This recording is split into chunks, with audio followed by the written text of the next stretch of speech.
Avtomobilində əgər video qeydiyyatçı yoxdursa, o zaman hər an səni şərləyə bilərlər, hansısa bir hadisə baş verə bilər və sən bunu sübut edə bilməyəcəksən. Niyə?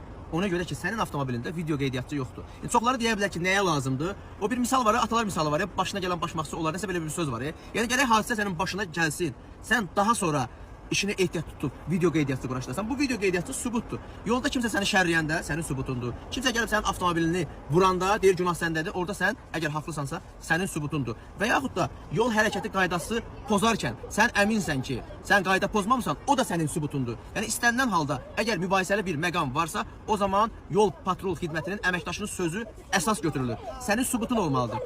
Bunun yəni elə bir böyük bir mahiyyəti, böyük bir qiyməti yoxdur. İstər ucuz, istər baha. Təbii ki, baha olanlar daha keyfiyyətlidir, daha üstündür. Misal üçün, quraşdırdığımız bu video qeydiyyatçı 4K çəkiliş eləyir, önü və arxanı çəkir. Özəlliklərin bir-birinə deyəcəm. Wi-Fi funksiyası var. Yəni telefonla qoşulursan, bax telefonla qoşulursan, oradan canlıda baxa bilirsən. Oradakı deməli videoları istədiyin videonu anında da telefona yükləyə bilirsən. Ondan əlavə olaraq 24 saat çəkiliş funksiyası var. Avtomobili söndür, get, o çəkiliş aparır. Gizlin çəkiliş aparır. Hər hansı bir hərəkət olarsa həm öndə, həm arxada. Onun çəkilişini aparır. 256 GB kimi də kartı dəstəkləyir. Yəni günlərlə o qayd edə bilər.